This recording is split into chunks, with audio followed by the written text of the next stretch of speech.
సహోదరులారా, కనిపెట్టుకొని ఉన్న జీవితాలు ప్రకాశిస్తూ ఉన్నట్లుగా మనం చూస్తూ ఉన్నాం. పౌలు గారిని ఎవరైతే వెంబడించారో, పౌలు గారి యొక్క విశ్వాసంలో ఎవరైతే ఉన్నారో వారి జీవితాలన్నీ కూడా ఎలా ఉన్నాయంట?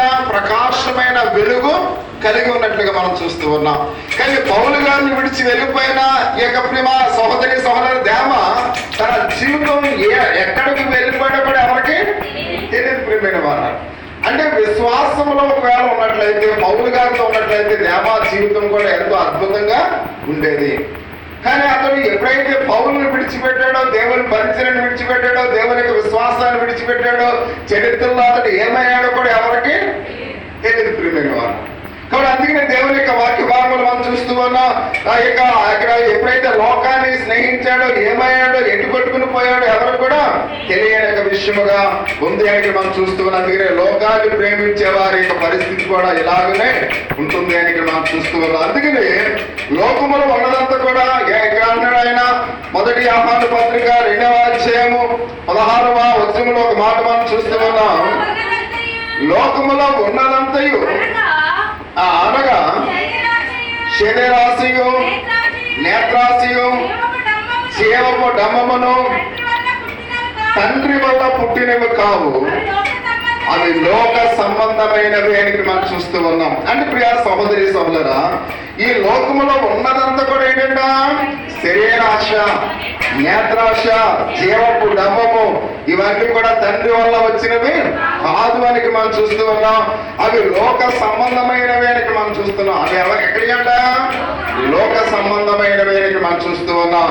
అంటే శరీరాశ అంటే ప్రియ సహోదరి సహోదరా, మొదటి యోహాను పత్రిక 6వ అధ్యాయము 18వ వచనములో ఒక మాట మనం చూస్తూ ఉన్నాం. దేవుని మూలముగా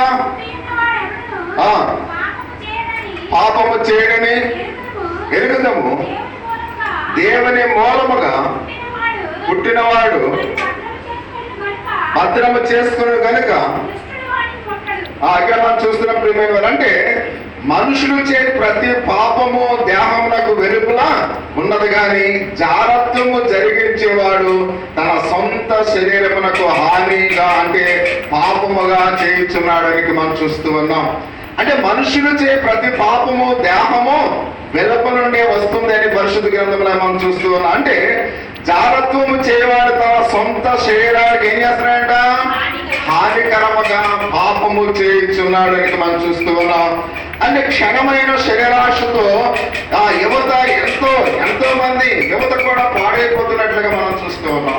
అంటే ఈ శరీర సంబంధమైన ఆశ కలిగి చాలా యువత ఏమవుతుంది సమాజంలో చాలా పాడైపోతూ ఉన్నారు. మనం చూస్తున్న టీవీలో, పేపర్లో కొన్ని పార్టీలకు వెళ్ళి ఎంతో విచ్చలవిడిగా, కాబట్టి అక్కడ యువత ఎంతో వారిగా ఆ శరీరాన్ని ఏం చేస్తున్నాయంట?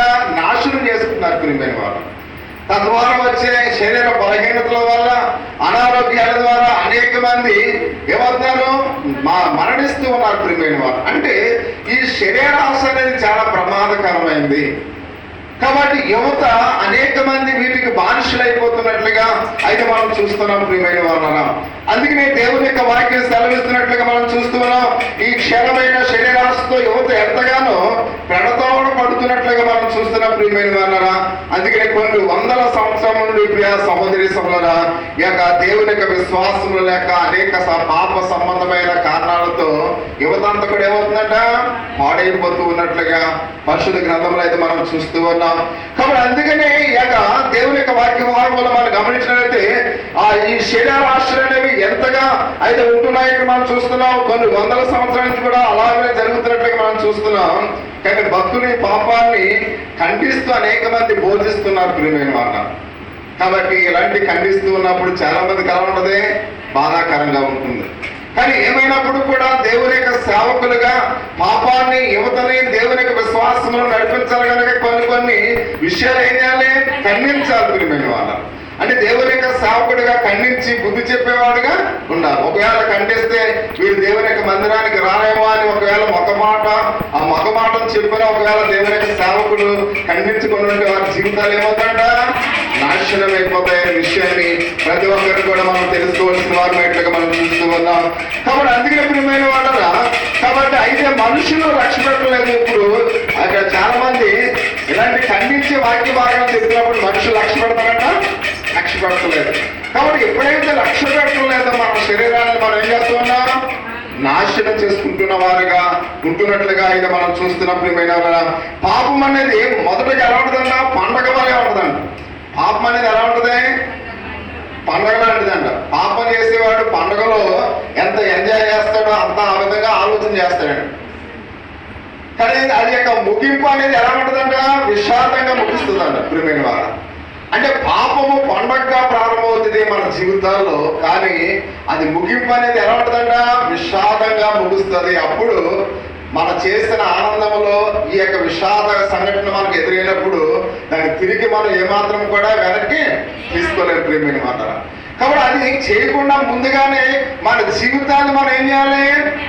ఆ దేవుని యొక్క విశ్వాసంలో సరి చేసుకోవడానికి మనము ప్రయత్నించాలి. అందుకనే భక్తుడు అన్నాడు, పాపం అనేది పండగ లాంటిది, కానీ అది ఆ యొక్క ముగింపు అనేది విషాదంతో ముగుస్తుంది అనే విషయాన్ని దేవుని యొక్క వాక్య భాగంలో మనం గమనిస్తున్నట్లుగా మనం చూస్తూ ఉన్నాం. అందుకని ప్రియా సహోదరీశ్వరులు ఆయన అంటూ ఉన్నాడు, కాబట్టి తుదికి అది నరకాగ్నికి నడిపిస్తుందని ప్రియమైన వాళ్ళు. చివరికి ఎక్కడ నడిపిస్తుందంట?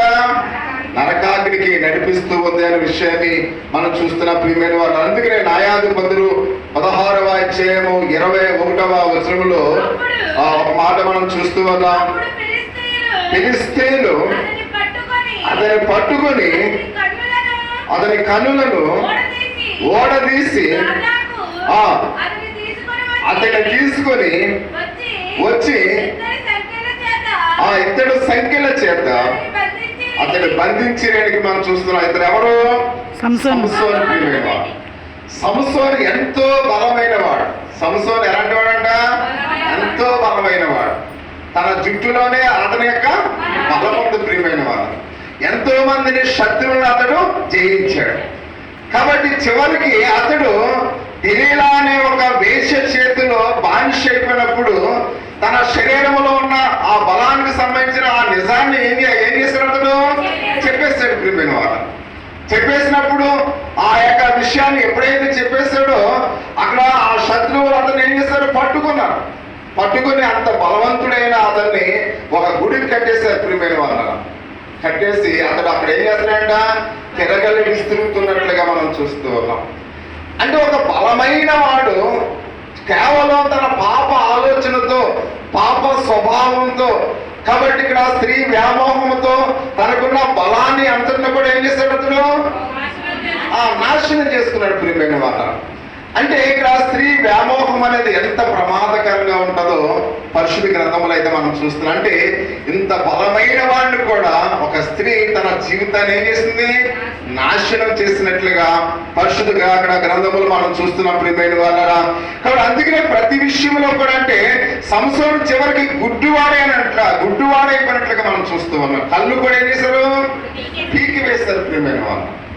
అంటే మన జీవితంలో కూడా యవనస్తులైన ప్రతి ఒక్కరు కూడా, యవనురాండ్లైనప్పుడు కూడా ప్రతి ఒక్కరూ కూడా దేవుని యొక్క భక్తి జీవితంలో మనం జీవించాలి. కాబట్టి స్త్రీ వ్యామోహం అనేది చాలా ప్రమాదకరమైనది. సంస్థను బట్టి ప్రతి యవనస్తుడు కూడా ఆలోచన కలిగి ఉండాలి ప్రియమైన వాళ్ళు. ఎందుకంటే దేవుడు మనకిచ్చిన బలాన్ని, దేవుడు మనకిచ్చిన జ్ఞానాన్ని, దేవుడు మనకిచ్చిన శక్తిని దేవుని కొరకు ఉపయోగించాలి. కానీ దెలీలా అంటే ఆ యొక్క స్త్రీ వ్యామోహంలో ఏ ఒక్కరు కూడా ఉండకూడదు అనే విషయాన్ని చాలా తేటతెల్లగా చెబుతూ ఉన్నట్లుగా మనం చూస్తూ ఉన్నాం. రెండవదిగా కీర్తన గ్రంథము 6వ అధ్యాయము 6వ వచనంలో ఒక మాట మనం చూస్తున్న ప్రియమైన వాళ్ళరా, ఈయన మూలుగుచు ప్రతి రాత్రి కన్నీరు విడుచుచు నా పరుపు తేడా చేయొచ్చునా. ఇక్కడ ఇశ్రాయేలు రాజైన దావీదు ఆ చర్యలతో ఎప్పుడైతే ఏడవబడ్డాడు ప్రియమైన వాళ్ళరా, తను చేసిన పాపమును బట్టి సంతోషించవలసిన, ఆనందించవలసిన, అదే మంచి నిద్ర పొందవలసిన ఆ యొక్క రాజైన దావీదు ఏం చేశాడు? నిద్ర లేని వాడుగా ఉన్నాడు ప్రియమైన వాళ్ళు. అంటే ఇక్కడ సంతోషించవలసిన సమయంలో ఏం చేస్తున్నాడు? ఏడుస్తూ ఉన్నాడు, కన్నీరు కారుస్తూ ఉన్నాడు, ఎంతో వేదన చెందుతున్నట్లుగా మనం చూస్తున్నాం. కేవలము బెత్షెబాతో చేసిన పాపము తన జీవితాన్ని నాశనం చేసింది ప్రియమైన వాళ్ళ. కాబట్టి ఎందుకంటే మానవుని యొక్క జీవితం చాలా విలువైంది. ఆ విలువైన జీవితాన్ని దావీదు పాడు చేసుకున్నాడు ప్రియమైన వాళ్ళరా. అంత మాత్రమే కాకుండా 2వ సమూయేలు 12వ అధ్యాయము 11వ వచనంలో దావీదు చేసిన పాపము తన కుటుంబానికి ఎంత ద్రోహం చేసిందో ఒకసారి మనం చూస్తున్నాం. నా మాట ఆలకించుము, యెహోవా నాకు సెలవిచ్చుచున్న మాట, సెలవిచ్చినది ఏమనగా నీ ఇంటి వారి మూలమునే. ఇక్కడ మనం చూస్తున్న ప్రియమైన వాళ్ళ కుటుంబం అంతా కూడా నరకమైపోయినట్లుగా మనం చూస్తూ ఉన్నాం. అంటే దావీదు చేసిన పాపము అదేదో ఒక చిన్న పాపముగా దేవుడు పరిగణలోనికి తీసుకోలేదు ప్రియమైన వాళ్ళ. కాబట్టి ఇక్కడ చూస్తే ఎంత తన కుటుంబం, అక్కడ ఆ వచనాలు చదివితే మనకి కళ్ళంటే నీళ్ళు వస్తాయి. దావీదు యొక్క జీవితం ఇలాంటి పాపం ద్వారా తన జీవితం, తన కుటుంబం అంతా కూడా నరకమైపోయింది ప్రియమైన వాళ్ళ.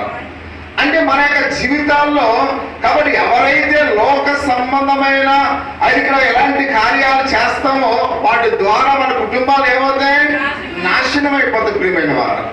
కాబట్టి ఎంతగా నాశనం అవుతున్నాయంటే అసలు ఊహించిన, అసలు ఆయన చెప్పుదా కూడా మనకు ఎంతో బాధాకరంగా ఉంటుంది, భయముగా కూడా ఉంటాయి ప్రియమైన. అంటే ఆ యొక్క తన కడుపులో పుట్టిన తన యొక్క కుమారులు కూడా పళ్ళులతో కూడా వాళ్ళు ఏం చేశారు?